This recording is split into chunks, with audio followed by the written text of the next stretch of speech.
اعوذ باللہ من الشیطان الرجیم، بسم اللہ الرحمن الرحیم۔ سیکنڈ ایئر، آج ہم اگلا سبق حصہ نثر کا اگلا سبق ہوائی ہم پڑھیں گے۔ اس کی مصنفہ ہیں بیگم اختر ریاض الدین۔ آپ کو سبق پڑھنے سے پہلے بیگم اختر ریاض الدین کا میں تعارف دے دوں، ان کے بارے میں کچھ بتا دوں۔ بیگم اختر ریاض الدین اردو سفر نامہ کی ایک نئی طرز کی موجد ہیں۔ انہوں نے نئی جہت کی بنیاد رکھی۔ ایک مدت تک درس و تدریس ان کا مشغلہ رہا۔ ان کی شادی ایک اعلیٰ سرکاری افسر سے ہوئی تھی جو وفاقی سیکریٹری اور رومانیہ میں سفیر رہے۔ ملازمتی ذمہ داریوں کے سلسلے میں انہیں کبھی کبھار بیرون ملک سفر کرنا پڑتا تو ان کی بیگم بھی ان کے ہمراہ سفر پر جاتی۔ آپ لکھنے لکھانے کا چونکہ فطری ذوق رکھتی تھیں، چنانچہ وہ اپنے مختلف سفروں کے حالات کو قلم بند کرتی رہیں۔ ان کا مشاہدہ اچھا تھا اور اسلوب بیان بھی دلچسپ، چنانچہ ان کی سیاحتی تحریریں خاصی مقبول ہوتیں۔ انہوں نے یکے بعد دیگرے 2 کتابیں شائع کیں، 7 سمندر پار، دھنک پر قدم، اور جو دھنک پر قدم ہے ان پر ان کو آدم جی ایوارڈ بھی ملا۔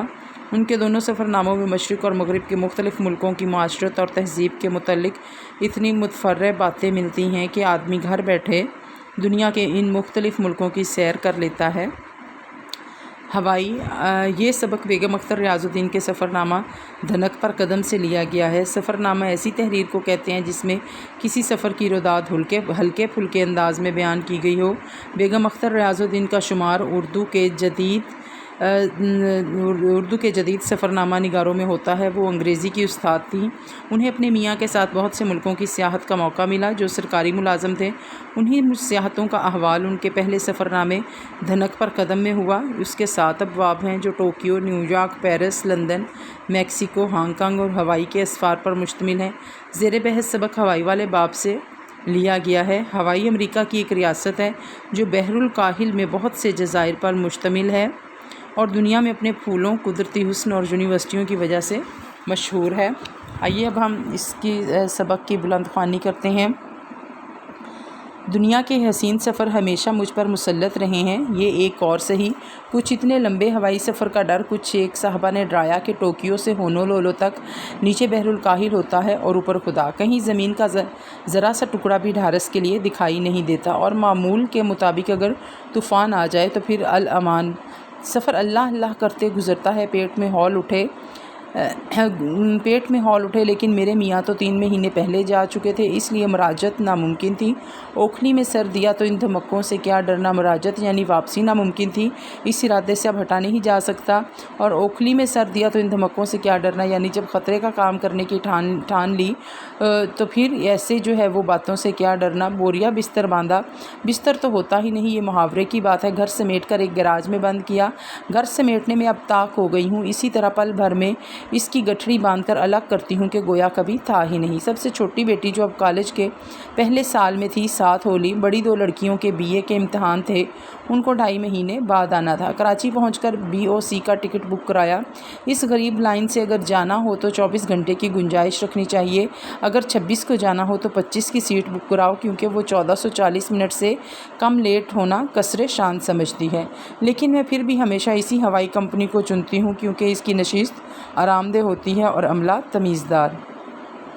تو خیر، ہم نے پہلی ٹھیکی کلکتہ میں لگائی۔ کلکتہ میرا جائے پیدائش ہے، حالانکہ میں صرف 1 سال کی شیرخوار وہاں سے لے آئی گئی تھی، لیکن پھر بھی اس جگہ سے انس تھا، اس کو دیکھنے کا ارمان تھا، لیکن میرے جذبات نے مجھے ہمیشہ دھکے کھلوائے۔ ایئرپورٹ سے لے کر پولیس اسٹیشن تک جو میرا اور باقی مجھ جیسے سیاحوں کا حال ہوا وہ نہ گفتہ با ہے، یعنی ناقابل بیان ہے۔ خدا کسی شریف انسان کو کلکتے نہ لے جائے۔ اگر مرزا غالب نے اس میں کچھ دیکھا تو ہندوستانی کسٹم آفیسر اور بنیا پولیس سے پہلے دیکھا ہوگا۔ قصہ کوتاہ، ہم نے جلدی سے اپنی جان چھڑائی اور ہانگ کانگ روانہ ہوئے۔ وہاں جا کر روح خوش ہو جاتی ہے۔ تازہ دم ہو کر ٹوکیو روانہ ہوئے۔ راستہ سخت طوفانی تھا، کم وقت پین ایم پرانا کٹھارا جہاز 4 گھنٹے لرزتا رہا اور ہمیں لرزاتا رہا۔ ساتھ بیٹھا جاپانی تاجر تسلی دیتے ہوئے بولا، یہ تو کچھ بھی نہیں، جب ٹوکیو سے ہوائی جاؤ گی تو ہوائی جہاز ایسے اچھلے گا جیسے چھاج میں گیہوں۔ ہم نے انا للہ پڑھ لی اور ارادہ کر لیا کہ میاں کو ہوائی میں ہی رہنے دیں اور ہم ٹوکیو میں ان کی واپسی کا انتظار کریں، لیکن خاک چھاننے کا شوق خوف و قدر پر غالب آ گیا اور جنرل شیخ اور بیگم شیخ کے خاطر مدارت کا مزہ چکھ کر 2 دن ٹوکیو ٹھہر کر جلد جلال تو کہتے ہوئے جاپان ایئر لائنز میں بیٹھ گئے۔ ہوائی جہاز چلا تو ہم نے اللہ سے گڑ گڑا کر دعا مانگی کہ یا رب ہماری عزت رکھ لے اور خیر سے سفر پورا کر دے۔ میرے مولا نے میری مراد ایسی پوری کی کہ سارا سفر آسمانوں میں ریشم کی طرح سرسر کرتا گزر گیا۔ میں نے اتنے خوشگوار 6 گھنٹے کبھی نہیں گزارے تھے۔ رات کو 10:30 بجے ہمارا جہاز ہوائی کے دارالسلطنت ہونولولو میں اترا۔ میاں کو تار دے دیا تھا، امید تھی کہ ہوائی اڈے پر ہار لے کر پہنچیں گے۔ جزیرہ ہوائی کی یہ ایک رسم دیرینہ ہے کہ ہر آنے والے کا پھولوں کے حسین گجروں سے استقبال کیا جاتا ہے۔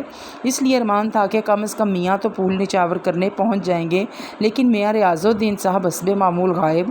رات کا وقت مجھے ان کا پتہ بھی نہیں معلوم۔ جناب بلی کی طرح 3 گھر تبدیل کر چکے تھے۔ ہوائی کی یونیورسٹی میں فون کیا تو انہوں نے کہا ایسٹ ویسٹ سینٹر سے پوچھو۔ اتنے میں ایک ٹیکسی والا آگے بڑھا، میں وہاں تک آپ کو لے جاتا ہوں، باقی پھر دیکھا جائے گا۔ ہائی رائز ہاسٹل تک پہنچے تو اونچی اونچی عمارات بتیاں جل رہی ہیں، طلبہ پڑھ رہے ہیں، لیکن ہمارے میاں ندارت، غصہ اور پریشانی دونوں مل گئی۔ یہ اچھا استقبال ہو رہا ہے، رات کے 12 بجے 3 مہینے بعد بیوی آئی ہے وغیرہ وغیرہ۔ اتنے میں ایک کار لڑکیوں سے لدی پھندی چیختی چلاتی آن کر رکی۔ انجان شکلوں نے میرے گلے میں ہار ڈالے۔ پیچھے ایک اور کار، اس میں گٹار پر کچھ نوجوان ہوائی کے گیت گاتے ہوئے اترے اور ان نوجوانوں میں چھپے ہوئے میاں ریاض الدین مسکراتے ہوئے چلے آ رہے ہیں۔ اس سے پہلے کہ میں حسب معمول برستی، ان کی سہیلیوں نے سمجھایا کہ تار پڑھنے میں غلطی ہو گئی۔ ہوائی کا وقت جاپان کے وقت سے 24 گھنٹے پیچھے ہے، اس لیے اکثر تاریخوں میں گڑبڑ ہو جاتی ہے۔ ہم نے جل کر کہا کہ اصل گڑبڑ تو ہماری شادی کی تاریخ سے شروع ہوئی تھی۔ بہرحال خدا کا شکر ادا کیا، ٹیکسی والے کا شکر ادا کیا، پھر گھر روانہ ہوئے۔ مجھے گھر دیکھنے کا شوق، لیکن ریاض صاحب ٹالتے جائیں کہ تم صبح آرام سے دیکھنا، ابھی کمروں میں بتی مت جلاؤ۔ اس کی وجہ سمجھ میں آئی جب گھر کے ہر کونے میں منو کوڑا اور گرد و غبار تھا، ہر دراز سے میلے موزے اور رومال، ہر جیب سے تھیٹر، سنیما، فلور کی پرچیوں، ریزگاری، پینٹری میں 5 دن سے برتن بغیر دھلے پڑے تھے۔ میاں بجائے برتن دھونے کے نئے برتن نکال کر استعمال کرتے جاتے تھے۔ اس طرح درجنوں موزے، رومال، بنیان خرید ڈالے تاکہ پرانے دھونے نہ پڑیں۔ بہرحال رات کو 2 بجے تک ادھم مچتا رہا، پھر ہمسائے کی گرجدار آواز آئی، خاموش۔ ہم عموماً ہمسائے کی بات نہیں سنتے، لیکن یہ ہمسایہ ہوائی کا مشہور پہلوان اور ہیوی ویٹ چیمپئن تھا، اور نام بھی تھا ہارڈ بائلڈ ہیگرٹی، اس لیے اس کی ایک تنبیہ ہی کافی تھی۔ 2 منٹ کے اندر سب لڑکے لڑکیاں غائب۔ خیر ہم تھکے ہارے سو گئے۔ واللہ علم کب اٹھے، میاں دفتر جا چکے تھے۔ ناشتہ خود بنایا، زندگی میں پہلی بار خود کھانا پکانا تھا، اس لیے کام کا پتہ ہی نہ چلا۔ اب آٹے دال کا بھاؤ معلوم ہوا۔ میری بیٹی ناز اور میں نے کمر کس کر سارا دن گھر کی صفائی کی اور لنچ قریبی ہوٹل میں جا کر کھایا۔ رات کو بھی کچھ نہ کھایا، جالے چیونٹیوں اور گرد ہٹا کر رات کو بھی کچھ نہ پکایا، جالے چیونٹیوں اور گرد ہٹا کر کمر دکھ رہی تھی۔ یہ جو میاں کی 7 پشتوں پر احسان کیا تھا۔ شام کو ہم جزیرے کا اولین معائنہ کرنے کار میں گئے۔ ڈھلتے سورج میں بحر الکاہل کروٹیں بدل رہا تھا اور چاروں طرف زمرد کی آمریت مستحکم ہو چکی تھی۔ تا حد نظر سبزہ ہی سبزہ، یوں احساس ہوا کہ جزیرے اواہو میں کہنہ مشق کائنات نئے سرے سے شباب پر آئی ہے۔ اس کے ننھے منھے رقبے میں فطرت کا ہر رنگ ہر انگ پایا جاتا ہے۔ سمندر جہاں عمیق تر ہوتا چلا گیا ہے، یہ جنوبی یورپ کے آبی کناروں سے زیادہ نیلا اور چمکیلا ہے۔ دوپہر کے وقت اس نیلم کی بھڑک آنکھیں خیرہ کر دیتی ہیں۔ میں نے وجدانی حسن میں اس طرح ڈوبے ہوئے ساحل بہت کم دیکھے ہیں۔ یہاں کے کوساروں نے اس جزیرے کے گول چہرے کو ایک نیا زاویہ بخشا ہے۔ یہ کہیں سنگلاخ ہے اور کہیں اتنے سبز کے ازلی برساتوں کا رین بسیرا معلوم ہوتے ہیں۔ اگلے دن ہم سب نے ہنو مابے پر پکنک منائی۔ یہ جگہ مجھے ایسی بھائی کے دوڑی چھوٹی ادھر ہی کا رخ کرتی تھی۔ یہاں پانی سب سے مہذب اور شفاف تھا۔ یہ ساحل آبی مخلوق کے لیے مشہور تھا اور ہوائی کی یونیورسٹی دنیا بھر میں علوم سمندر میں سبقت لے گئی ہے۔ غرض یہ کہ اول تو قدرت نے اپنے حسن کے لنگر یہاں جاری کر دیے تھے، جو کچھ کمی تھی وہ انسان نے پوری کر دی تھی۔ اس شام ہم گھر کا سارا سودا لینے سپر مارکیٹ گئے۔ بہت سے صاحبان اس ادارے کو جانتے ہیں، لیکن بہت سی میری ہم وطن بہنیں اس کے متعلق جاننا چاہیں گی تو سنیے۔ سپر مارکیٹ امریکن سرمایہ داری کا مکمل مظاہرہ اور امریکن طرز حیات کا بنیادی کلا اور اس کی لامحدود افراد کا ذخائر ہے، جس سے یہ بروئے زمین برسر پیکار ہوا۔ ننھی ننھی دکانیں اور چھوٹے چھوٹے بساتی پنساری دیوالیہ ہو گئے۔ جو سپر مارکیٹ 10 بازاروں کا مہا گروہ ہے، ساری انارکلی اور مار روڈ کی دکانوں کا سامان اس کی ایک لپیٹ میں سما جائے۔ آپ جب داخل ہوں تو فوراً 4 پہیوں والی ٹرالی ساتھ لے لیں کہ ہفتے 2 ہفتے کا راشن اس میں ڈالتی جائیں، اور جب خود چلتے چلتے تھک جائیں تو اس میں بیٹھ جائیں اور کسی اور سے کہیں کہ آپ کو کھینچے۔ صرف یہ آخری نصیحت میری اختراع ہے، ورنہ در حقیقت سپر مارکیٹ ایسی شیطان کی آنت ہے کہ دل چاہتا ہے کہ خود ٹرالی میں لٹک جائیں۔ اس ادارے کی افراد دیکھ کر انسان ایشیا افریقہ کی بھوک اور قحط بھول جاتا ہے۔ اس جگہ بلا ارادہ اور بلا ضرورت خریداری کرنی پڑتی ہے۔ ہر شے کی 50 قسمیں اور ہر قسم چھت تک چنی ہوئی، ہر دوسرے قدم میں سیل لکھا ہوا، اگر نقد نہیں تو ادھار لیجئے۔ سپر مارکیٹ میں جا کر عورت کی آنکھیں اور بٹوے کھل جاتے ہیں۔ میں نے پہلے ہی ہلے میں $32 کی کھانے پینے کی چیزیں لے لی۔ کار بھر گئی۔ اس مارکیٹ میں الگ نرسری بھی ہوتی ہے جہاں عورتیں اپنے بچے چھوڑ کر اطمینان سے شاپنگ کرتی ہیں۔ میاں نے ہمارے پیچھے کچھ گھر کا سامان، مثلاً سیکنڈ ہینڈ کار، ٹیلی ویژن، صوفہ، گراموفون، ٹیپ ریکارڈر اور باغ کی ہلکی کرسیاں وغیرہ خرید رکھا تھا۔ اتنا سلیقہ میرے میاں میں کہاں سے آ گیا مجھے نہیں معلوم، لیکن یہ سب ایک دکان کے توسل سے ہوا ہے جو غریبوں، مفلوجوں اور یتیموں کے لیے چلائی گئی تھی۔ اس لیے میرے میاں نے خیرات کے جذبے میں اپنے گھر کو فرنیچر سے بھر لیا۔ کار 1857 کا ماڈل تھی۔ جب چلتی تو دنیا دیکھتی تھی اور جب رکتی تو دنیا شکر کرتی تھی۔ اس کے پراسرار پٹاخے نامعلوم کہاں سے چھوٹتے تھے۔ ہم نے جاتے ہی کام بانٹ لیے۔ میں کھانا پکاؤں گی، بیٹی صفائی کرے گی، میاں بولے ہم تمہاری ڈرائیوری کریں گے۔ ہم لاجواب ہو گئے۔ اس لیے کوئی اور کام ان کو نہ دیا کیونکہ اس کار کو چلانا انہی کا کام تھا۔ میں باہر کے ملک میں اگر کار چلاؤں تو کم سے کم مانوس ڈھانچہ تو ہو۔ اس کمبخت کے گیئر کدھر اور بریک کدھر، لیکن بالکل بے سروپا۔ لیکن شاباش ہے اس کار پر کہ ہزاروں میل سیر کی، لیکن اس نے ایک دفعہ بھی دغا نہ دی۔ پرانا ٹیلی ویژن کچھ ایسا برا نہ تھا۔ 2 دھپ لگاؤ یا گرم کمبل ڈالو تو اس کے کالے سفید ترمرے ناچنے بند ہو جاتے تھے، پھر گھنٹوں سے ہی چلتا تھا جب تک کہ چینل نہ بدلو۔ چینل بدلی اور پھر وہی دھموکے، تھپڑ، گرم پانی کی بوتل، وہ پھر چل پڑا۔ تو صاحب یہ تو ہوائی کا ازدواجی روح تھا۔ اب تک گرہستن ماں بیوی بول رہی تھی، لیکن یہ گرہستن ماں بیوی 2 وقت بلکہ اگلے 2 دن کا اکٹھا کھانا پکا کر ریفریجریٹر میں بھر کر آزادی کا سانس بھی لیتی تھی۔ جگہ جگہ سیر پر خود نکل جاتی تھی۔ لائبریریوں سے گود بھر کر جزائر، ہوائی بلکہ سارے بحر الکاہل کے جزائر پر کتابیں لاتی تھی۔ آہستہ آہستہ لوگوں سے ملاقات، پروفیسر صاحبان سے گفتگو، سیاحوں اور طلباء سے میل جول، بہت اچھا وقت گزرا۔ ہونولولو کے مختلف مدارج ابھرنے شروع ہوئے۔ اس کی ہما کو زندگی کی چاشنی کا چسکا لگ گیا۔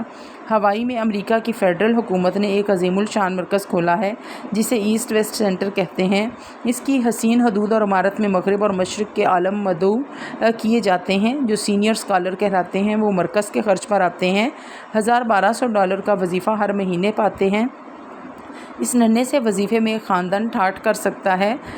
10 مہینے یا سال کورس کی میعاد ہوتی ہے اور اس دوران میں جو مرضی آئے کیجیے، پڑھیے، لکھیے، ریسرچ کیجیے، تاثرات قلم بند کیجیے۔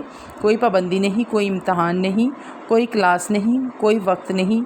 میرے میاں اس آزادی پر مگن تھے۔ آپ کا آرام دہ کمرہ، ٹائپ رائٹر، غسل خانہ، بہترین لائبریری، ساتھ ہی سستا اور مزے کا ریستوران، ارد گرد لڑکے لڑکیاں، آزادی کی فضا، اکثر عالم سگریٹ کا دھواں اور غپ اڑاتے پائے جاتے تھے، لیکن کوئی رپورٹ کرنے والا نہیں تھا۔ کچھ عالم کتابیں بھی لکھ جاتے تھے جو یہ مرکز بہت فخریہ شائع کرتا ہے۔ ہاں تو ایسٹ ویسٹ سینٹر اور ہوائی کی یونیورسٹی میں یوں تو عرضی قربت ہے، لیکن ازلی رقابت بھی ہے۔ کچھ حد تک یہ رقابت صحت مند بھی ہے۔ امریکہ کے بہترین پروفیسر اور اعلیٰ ذہن سردی گرمی لیکچر کے لیے بلائے جاتے ہیں۔ طرح طرح کی نمائشیں، فلم جشن منائے جاتے ہیں۔ اس کی جدید عمارات کے سامنے لمبی سے لمبی موٹریں جو آدھی طلباء کی اور آدھی پروفیسروں کی ہوتی ہیں، امریکہ کی افراد کا صحیح ثبوت ہیں۔ اس مغرب و مشرق کے مرکز کا ایک جاپانی باغ دیکھنے سے تعلق رکھتا ہے۔ یہ اتنا ایمان شکن ہے کہ میں اکثر لائبریری جاتے جاتے اس میں گھس جاتی تھی۔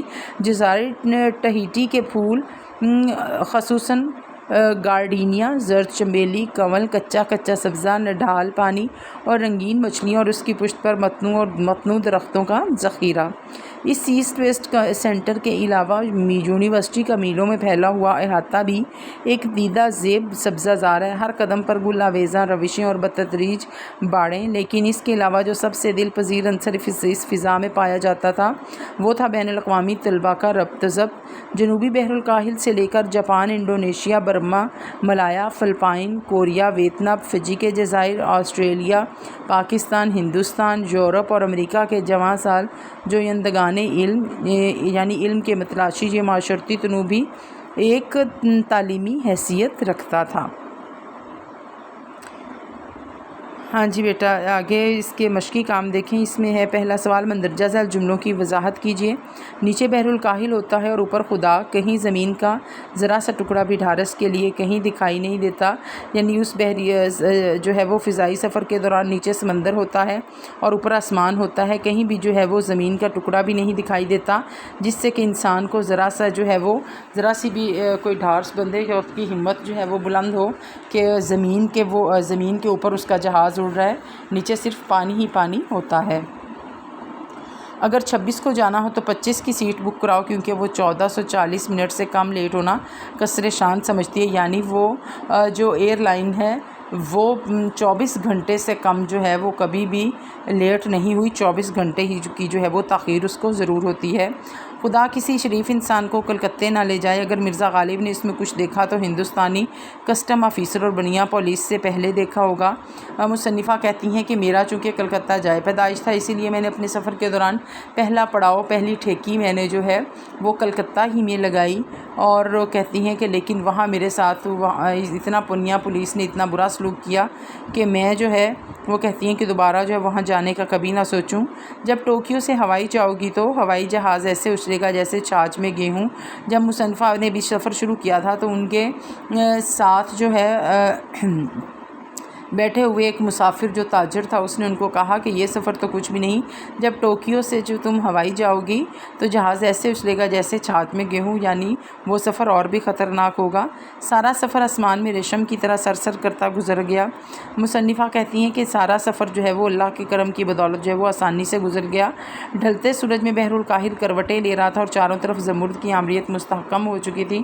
مصنفہ نے جب اوائل چکر اس جزیرے کا لگایا، سیر کرنے کے لیے گئیں تو اس وقت شام ہو رہی تھی اور ڈھلتا سورج بحر الکاہل میں کروٹیں لے رہا تھا اور اپنے جو ہے وہ رنگ، سورج کی روشنیاں جو ہیں وہ اس میں بکھر رہے تھے۔